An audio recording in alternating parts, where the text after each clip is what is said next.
Pillars of Eternity is a great example of when nostalgia collides with reality.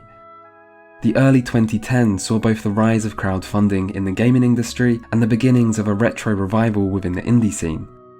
Nostalgia is a powerful thing, but people were starting to realise it could also be pretty profitable, and the classic RPGs of old must have seemed ripe for the picking. There's no denying that the RPG genre has changed over the years, and not everyone is happy with where it ended up. Following a short-lived golden age in the late 90s, many big names disappeared, and those that survived increasingly turned their focus to the console market. Games needed to be easier to get into, controller-friendly, and more cinematic. RPGs moved on, but not all of their fans moved on with them. Titles like Baldur's Gate and Planescape Torment continue to be revered as true classics and pinnacles of the genre, and some fans continue to look back with a sense of longing, wondering what could have been if things had went in a different direction, and what would a modern version of these games be like. So really it seemed inevitable that sooner or later someone was going to come along and try to satisfy these desires. And there weren't many around more suitable for the job than Obsidian Entertainment, a studio with many veterans from the glory days of the genre and who had made some of the most promising RPGs of the modern age. And so Pillars of Eternity was born. Crowdfunded in mid-2012 under the title Project Eternity, its Kickstarter pitch made all of the right promises and featured a lot of the right names. It easily surpassed its initial goal of $1.1 million, going on to reach just under $4 million, making it, at the time, the most funded Kickstarter video game ever. For Obsidian, this came after a series of cancelled projects and failed pitches to publishers, and so the success of Project Eternity offered a lifeline that may have saved them from closure.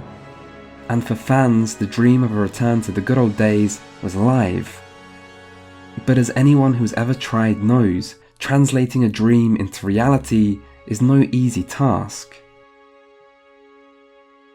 Nostalgia makes for a pretty straightforward sales pitch, but developing a game with this focus isn't so simple, and as a project, Pillars of Eternity had a problem. It needed to balance the very different expectations of newer audiences against those of old school fans, and it needed to be faithful to its inspirations, but it also wanted to innovate and make improvements. This approach is somewhat conflicted, but there's also something ambitious and admirable about it. This was a chance to implement all of the lessons that history had bestowed over the years, to not just make a type of game rarely being made anymore, but to improve a type of game rarely being made anymore. The main way this was done was by no longer using the Dungeons & Dragons rule set that all of the Infinity Engine games had been based on, something that has seen multiple editions over the years but has always been designed with pen and paper in mind. Instead, Obsidian decided to design their own rule set that was built from the ground up with a focus on video games. One easy way to show the difference between these approaches is to look at the numbers. In Dungeons & Dragons, you calculate things like damage and whether you hit enemies by rolling a dice. So an enchanted weapon that does more damage might modify your damage by giving you a +1 to add onto your dice roll. You can also have other modifiers, like from stats or talents, which are also added. So to calculate your damage, you might say roll 1d8 and then add all the modifiers, which might look a little like this. This is pretty easy to work out, perfect for a game where you have to do these calculations regularly and they need to be possible to do quickly to not slow the game down too much. However, in Pillars of Eternity's rules, modifiers are usually percentage based, and rolls are based off 100, meaning calculations tend to be much more complicated.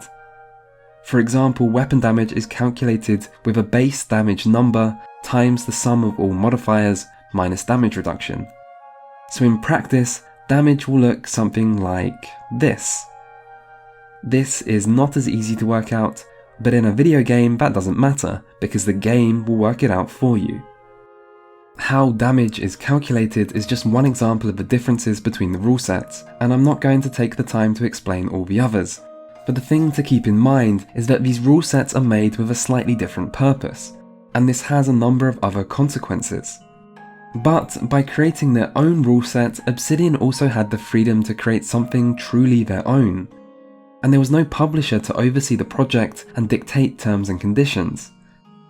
As the original Kickstarter made clear, this was Obsidian's chance to make the game they've always wanted to make, but never could. And that was something fans wanted. So Pillars was a passion project, full of ambition, that didn't have to compromise or be beholden to external forces and would finally give fans what they've been asking for. In many ways, Pillars of Eternity perfectly exemplified the Kickstarter spirit. And when it was released, almost 3 years later, it was successful. With a Metacritic score of 89, Pillars of Eternity impressed reviewers who praised it for being a modern take on the classic role-playing games of the past, and this sentiment was echoed in its sales figures, with 500,000 copies being sold in the first 6 months. But it also didn't exactly revolutionize the role-playing genre. Obsidian would go on to make more isometric style RPGs, but these games sold a lot less copies, and whether this is a type of game Obsidian will continue to make in the future remains to be seen. And amongst those who played Pillars of Eternity, opinions could often be quite mixed, and not always for the same reasons. Hardcore role-playing fans criticised what was changed and argued Pillars of Eternity failed to reach the highs of its inspirations. Meanwhile, among more casual audiences, many found the experience hard to get into. So, what did Pillars of Eternity get right and wrong? And now that some time has passed and the dust has settled, just how does Pillars of Eternity compare to the games that inspired it? If there's one area where Obsidian's careful balancing of old and new works effortlessly, it's the visuals. Pillars of Eternity uses HD pre-rendered backgrounds that look just like those seen in Baldur's Gate or Icewind Dale. The high resolution means environments have a lot of detail, and the new dynamic lighting system helps prevent locations from looking too static or lifeless, which is usually the biggest drawback of this style of design. Character models blend in fairly seamlessly with the backgrounds and look good from a distance. Even zoomed in, they're still passable, and it's only when you look at the character inventory screen that they no longer start to hold up. The UI also feels very familiar, but still shows improvements. The U-style design of Baldur's Gate and Icewind Dale 1 is gone, with everything instead located on the bottom, which means less mouse movement is needed and the screen feels less cluttered. A lot of the in-game menus also do a lot better job at presenting their information, particularly the inventory screen. Overall, everything looks a little cleaner and plays a little smoother. Other design decisions also harken back to the classics Pillars of Eternity is trying to emulate. The game opens with a narrated text scroll that feels right out of Baldur's Gate. You travel the world by selecting icons on a familiar looking world map. The mouse cursors almost look like they were lifted straight from an Infinity Engine game, and leaving an area without all your companions in the vicinity plays a very familiar sound. You must gather your party before venturing forth. At a glance, Pillars of Eternity looks and plays exactly like it was expected to. Even some of the new features that have been added feel perfectly at home, like the scripted storybook sections that play out as mini choose-your-own adventures, which manage to be both engaging and very true to the game's pen and paper roots. It's only when you start to look a little closer at the game's systems will you really start to see the ways it's different. Character creation is a long staple of the role-playing genre, and Pillars offers a robust system with a great amount of choice, including race, class, attributes, and background. Some of these choices can be very low impact, and there aren't many options presented that are new to someone familiar with Dungeons & Dragons. Even the options that do seem new aren't really that original. Instead of half-orcs and halflings, Pillars has Amaua and Orlands. Instead of bards and psionics, it has chanters and ciphers, and so on. It's not until the attribute screen where differences become more noticeable. Thanks to the design philosophy of game director Josh Sawyer, Pillars of Eternity aimed to fix a number of flaws in the Dungeons & Dragons system. The first was to eliminate dump stats. Dump stats are those with no value to certain classes or builds, which can therefore be made as low as possible with no drawback to the player, making them an important part of min-maxing. Pillars instead makes all attributes useful to all classes. This is mainly done through having multiple defensive stats and having each attribute connected to at least one of them. Pillars also makes every attribute scale flatly, so the difference between, say, 17 might and 18 might is the same as the difference between 9 and 10, or 4 and 5. There's also no attribute requirements for equipment, spells, or talents. This means min-maxing a character's stats is far less effective than it was in the older D&D based RPGs. Choosing how to distribute your attribute points still matters, but it's nowhere near as important as it was in the previous games. The overall objective to all this is to make all builds feel viable, while lowering the amount of knowledge needed to pick up and play the game successfully, and preventing players from running into any roadblocks or serious regrets late into their playthroughs. To go alongside this is an added option to reroll your character stats for a small in-game fee at an inn, which can be done as often as you like.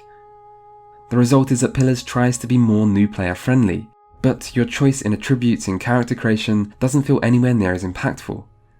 Min-maxing is initially less exciting, but the large selection of talents on Level Up help make up for this. There is, however, a problem of disconnect between how stats work mechanically and what they're supposed to represent narratively. For example, the might stat affects all damage done, making it important for any damage-dealing spellcaster. However, in conversations and storybook sections, might represents physical strength, meaning that your wizard with max might is apparently non-stop powerlifting in their off time and can be called upon to bend steel with their bare hands in-game. There are other oddities too, like barbarians benefiting a lot from high intelligence. This really undermines what stats are meant to represent, which is to be a mechanical reflection of your actual character. And so Pillar's system, which is meant to remove the need for min-maxing, ends up harming roleplaying. What's more, while character building is far less punishing for new players, it's all still just as confusing. It may not matter as much if a player makes a bad choice, but it's just as hard to work out what choices are actually bad.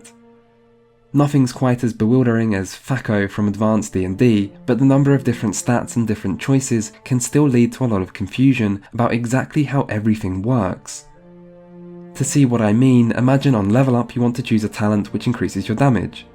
It's a simple enough objective, but in practice you have talents which affect base damage, accuracy, attack speed, and damage reduction bypass, as well as a number of situational damage modifiers. There's no easy way to compare the effectiveness of these things, so what do you choose? The only way to know is with some serious number crunching, or to just have extensive knowledge of the game itself. So Pillar's rule set is really just new player friendly in theory only, because the real challenge for new players is being able to understand their options and how the game's systems work.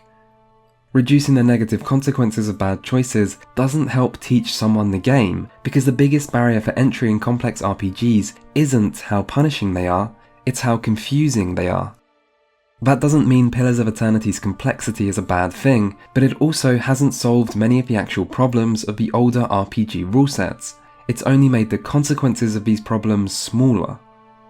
Character building is more balanced overall, but it isn't necessarily any more fun, and it can still leave new players just as lost. And there's also certain things in Pillars of Eternity that are just poorly explained. Take how stat bonuses work from equipment. Stat bonuses on equipment don't stack with each other, instead only the highest modifier is applied. So if you have a helm that gives +3 might, a chest that gives +2 might, and gloves that also give +2 might, you will, overall, get only 3 added might from your equipment, as only the highest is applied. This isn't that complicated, but it's also something you might not realise unless you're told, and the game doesn't tell you this in any place you're likely to see. To make it even more confusing, weapon attribute bonuses do stack with other equipment, as they're counted as a different source. And weapon bonuses also actually stack with other weapons, just to be even more inconsistent. Also, bonuses from active sources don't stack with each other, but passive sources do. So how stats stack is not only confusing, it's also inconsistent and at times a little counterintuitive. The reason it works this way is presumably for the sake of balance, but this example also shows that if you really want to understand how Pillar's rule set works, you'll still have to put in a fair amount of effort to learn its intricacies, just like in older RPGs. The combat of Pillars of Eternity is also something which can leave new players confused. Pillars combat is real-time with pause. This means the player is left to micromanage their party members, and a lot of things can happen all at once. The combat log can show how damage and hit chance are calculated, but at normal speed, combat can move too fast for most players to keep up with. For the inexperienced, the real-time with pause combat is hard to get into, and when things go wrong, there's little direct feedback to explain to players what their mistakes were, or even what exactly happened. There is, however, plenty of depth and opportunities for strategy. Pillars has 4 different main defensive stats. Hit chance for each spell or ability is calculated against one specific defensive stat, and enemies can also have different damage reductions against specific damage types. And so to maximize your effectiveness, you'll need to pay attention to your enemy's defenses to target them with the right kind of attack. There's also a large number of buffs and debuffs. A lot of the debuffs target an enemy's defenses, and so you'll often find yourself using certain abilities to lower a target's defense to make it easier to hit them with other attacks. While a player could theoretically play on normal and ignore enemy defenses while just getting by with the same few abilities, on hard and particularly Path of the Damned, paying attention to enemy defenses and effectively utilising the right buffs and debuffs is vital. Positioning your party to protect your vulnerable members and hit multiple foes with AoEs while avoiding friendly fire is also important. But what's really great about Pillars combat is just how many different options you have in the midst of battle. You're given huge spell lists, large numbers of consumables, and more active abilities for pretty much every class an advanced D&D ever had. All in all, you always feel like you have plenty of choice in combat. If you fail, you can reload and try to position more effectively, or to start combat with a different set of spells, or look through your inventory for some consumable that you've previously been neglecting. There's always things you can try, which makes utilising different options enjoyable. For a game that has put a lot of focus on being balanced, doorways are incredibly overpowered, but other than that, if you can get into the combat system, you'll be rewarded with something that's deep and fun and has a lot of the same positives of the earlier real-time with pause RPGs. There's a few clear problems, however. The first is encounter design. This is something that's been improved a lot as the game receives patches over time, so it's hard to judge effectively knowing that, but at least at release, encounter design was weak. Players could often find themselves fighting the same kind of fights repeatedly, and the difference between actual enemies was small, with few enemies having hard counters or very varied stats. This was partly because Obsidian seemed to view the existence of hard counters as bad design, but it meant players didn't actually need to vary their strategy all that much. With later patches, the difference between enemy stats was made more pronounced, but the base game still has way too few real curveball encounters, and this initial flaw was also made worse by the second problem of Pillars combat, which is that it's very micro-heavy. Combat is actually much more involved than the Infinity Engine games, mostly because of the large number of active abilities from non-magic users and the presence of per-encounter abilities. This may sound like a positive change on paper, but in reality it means even easy fights require frequent pausing and ability usage by the player if they want to play as effectively as they can. This means some combat-heavy sections can feel like they drag on, as the player is forced to babysit each encounter even when the overall difficulty is quite low and their involvement really just becomes routine. The final problem is the resting system. Just like with D&D, most spells and abilities are per rest, which means there's an element of resource management to dungeon crawling. This is good because it forces players to consider their options more carefully, as they need to weigh whether it's worth using or saving the tools at their disposal. However, Pillars of Eternity lets you rest as much as you want, without any risk of being attacked or interrupted, making this system a little pointless. To rest, you do need a specific resource called camping supplies, but even on the highest difficulty, you still easily have enough supplies to rest as much as you want, and if you do run out, you can always leave a dungeon to go rest at an inn and buy some more camping supplies there for very cheap. Still, despite this obvious flaw, keeping the per rest system was a good idea that helps differentiate encounters while encouraging players to use a variety of spells. It just needed to be better executed. Outside of these 3 problems, there are also other changes that are more mixed. These are things that are designed to be an improvement, but may have some negative consequences. For example, when the game rolls to determine whether you hit, rather than a strict binary set of outcomes where you either hit or miss, you also have the possibility of grazing the enemy if you get a low roll, which means you hit but only do half damage. This removes some of the frustration of seeing your party members miss repeatedly, but it also makes hitting the enemy less exciting. Other changes like this include the removal of pre-buffing, which improves balance but also makes engaging enemies more boring, or the removal of direct XP for enemy kills, which can make killing foes feel more pointless, but it also removes the min-maxing incentive to kill everything in sight, or the complete removal of item weight, making inventory management much more streamlined. These things are trade-offs, and whether the positives outweigh the negatives is somewhat subjective, but they also show an attempt to modernize and are an example of how Obsidian were happy to prioritize their own ideas of good game design over faithfulness to their inspirations.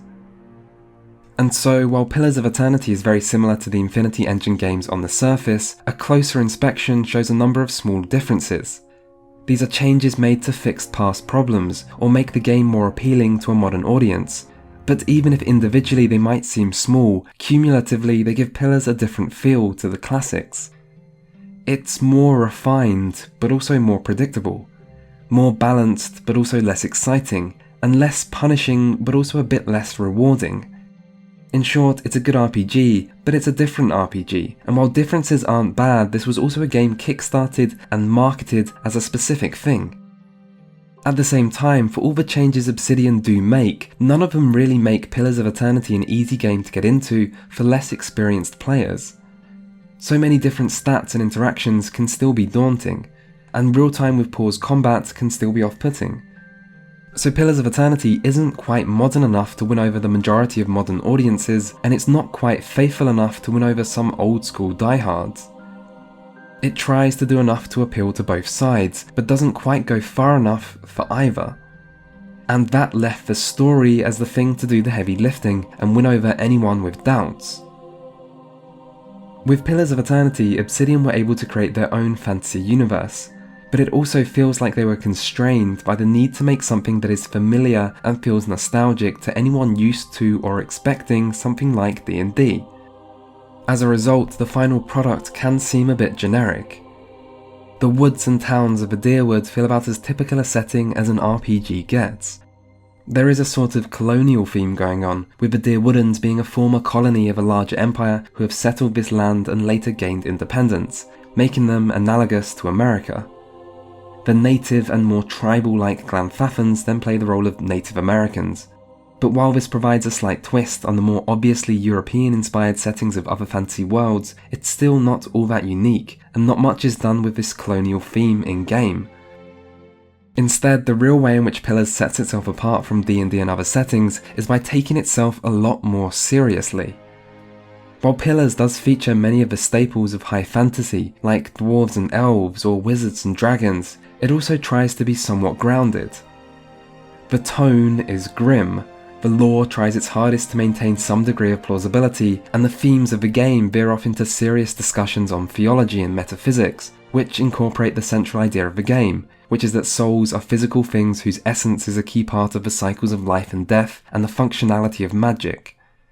In short, this is a serious RPG for serious people, and there is a risk in taking yourself so seriously. But if Pillars' story has a problem, it's something a lot more straightforward. It's the storytelling. There are multiple reasons for this, but the most obvious one is that Pillars is incredibly exposition heavy. The writers have created a world that is well thought out. It is rich in lore, and that lore can be interesting, but coming up with something interesting is really only half the battle for a writer, and it's probably the easier half.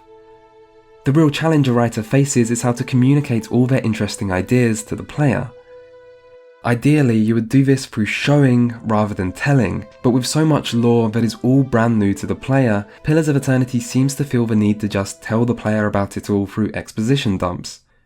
NPCs can start to resemble encyclopedia entries, with just the barest hint of a personality connecting the pages together, and conversation after conversation revolves around working your way through lengthy sections of exposition that provide many details about this world, but don't provide much reason to care about those details.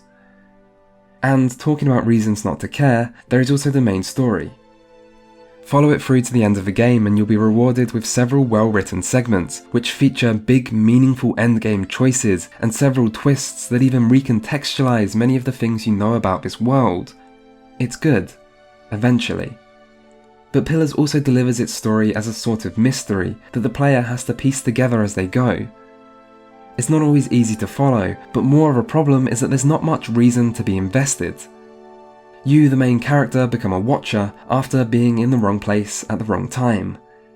This means you can communicate with souls, but when you meet another watcher, you find out that being a watcher has led to him going completely insane, and you then become worried that you too will fall victim to this same fate. So you decide to chase after the game's antagonist because you think he might know more, and that's really all there is to your character's motivations. You just assume the main antagonist will have some helpful answers, so you risk your life to pursue him, even though there's little reason to think catching up to him could actually help you. As for the threat of madness, it really is just a threat, and it's one that feels very distant. Your character has some bad dreams, but other than that, they're completely fine. They're not at all on the edge of sanity. In fact, being a watcher seems to be both incredibly useful and also something that gains you a lot of respect. So being a watcher seems much more like a blessing than a curse, and any danger of madness is something you're only told about and never actually shown. So the reason you're chasing after the game's antagonist is weak, and the main story functions as a mystery that fails to provide solid reason for the player to be invested in it. It feels a bit like everything you do because it's what the game wants you to do. And even though the story ends up somewhere interesting, you aren't given much incentive to follow it through to its ending. The problems of an overabundance of exposition and a main story that is hard to get invested in are both made worse by the final problem, the writing. The writing isn't bad, but there is a hell of a lot of it, and the quantity of text feels a bit unnecessary at times. It feels almost overindulgent, like it cares little for the player's time and just expects them to sit through it all no matter how long it is, which makes it sound a little like some YouTubers. But part of what makes it feel overly long is the use of grey descriptive text, which accompanies dialogue but often only describes quite unimportant things. The obvious comparison and inspiration for this is Planescape Torment. Planescape was also very text-heavy and could be described as overindulgent at times, but it got away with it by having a really interesting setting and main story, which made reading so much text feel worth it. The thing to remember is that Planescape Torment is a good game despite how text-heavy it is, not necessarily because of it. Reading static text boxes can get boring, and this is another factor holding back Pillars of Eternity's storytelling. It's a shame because the lore and the main story itself are good, particularly the Hollowborn Crisis, Animancy and the Saints' War, all of which act as their own mysteries for the player to uncover which connect back to the main story. I may have sounded a bit mocking earlier when I called this a serious RPG, but really I'm partly mocking myself because I'm exactly the type of person that likes serious stories and who rolls their eyes at some of the more silly parts of other fantasy games. I like a dark and bleak tone. I'm happy to trade a bit of excitement for something more grounded, and I don't mind if things get a little pretentious if it's well done. But while Pillars' story is good, its storytelling isn't. And that means any new players to the genre who are struggling to get into the real time with pause combat and complex systems won't be given much reason to stick with it. And as for RPG veterans who may be skeptical of some of Obsidian's gameplay changes, the poor storytelling is just another reason to question Obsidian's approach. But if the base game of Pillars of Eternity failed to live up to its full potential, its expansion, The White March, showed considerable improvement. Its setting and storyline feel more focused, and it also served as a second chance for Obsidian to address some of the criticisms of the base game. Chief among these was the lackluster encounter design. The White March introduces plenty of new enemies that have a much greater focus on unique factors, like the brutal ranged attacks of the Lagerfaith, or constructs which explode in melee, as well as a number of endgame boss fights that ramp up the challenge.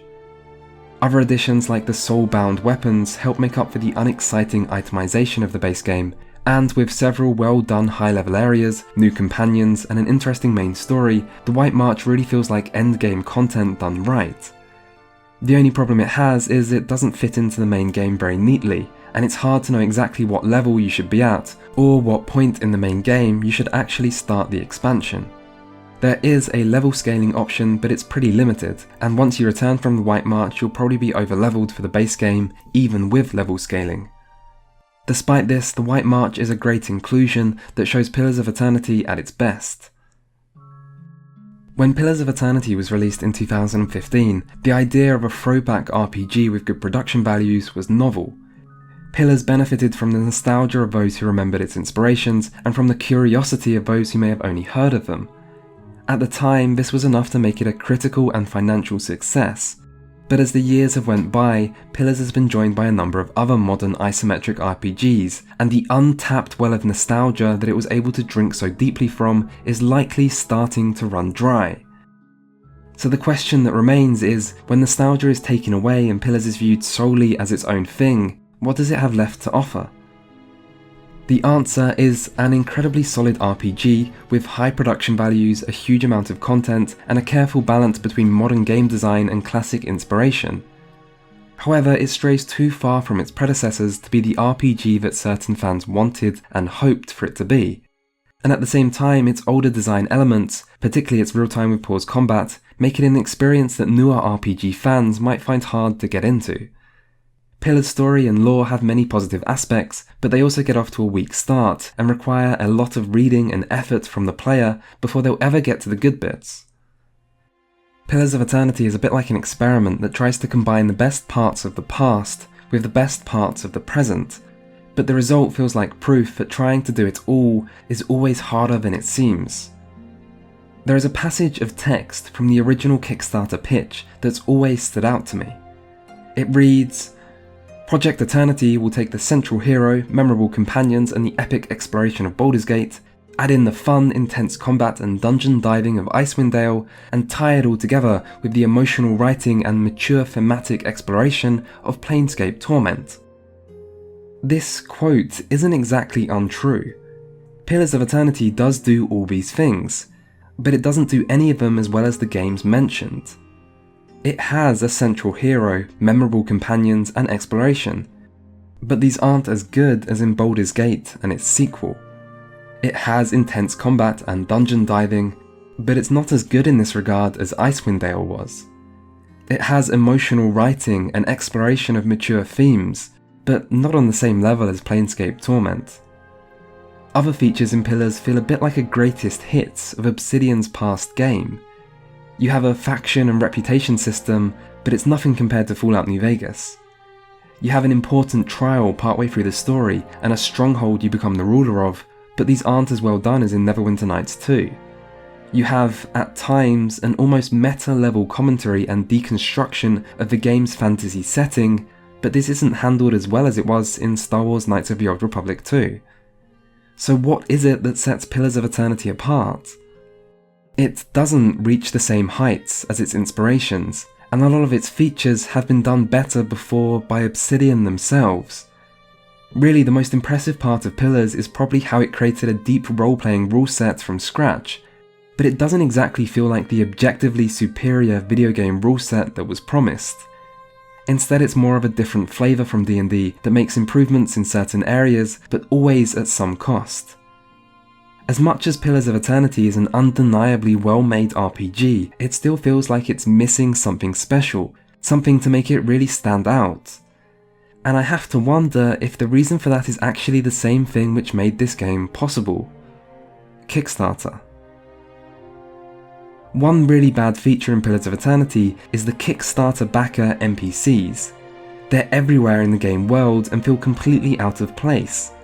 They were created to reward fans, but really they bring the rest of the game down, and while you can just ignore them, I bet a lot of new players won't realise this right away, and will end up wasting a lot of their time reading them and liking the game less as a result.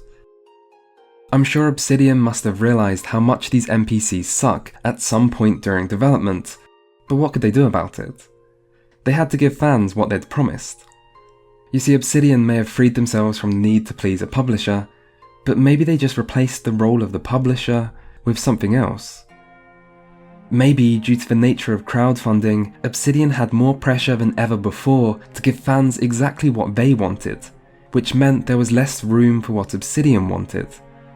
And so Pillars of Eternity tries to appeal to everyone, both old RPG fans and new ones, even if this makes it feel slightly conflicted.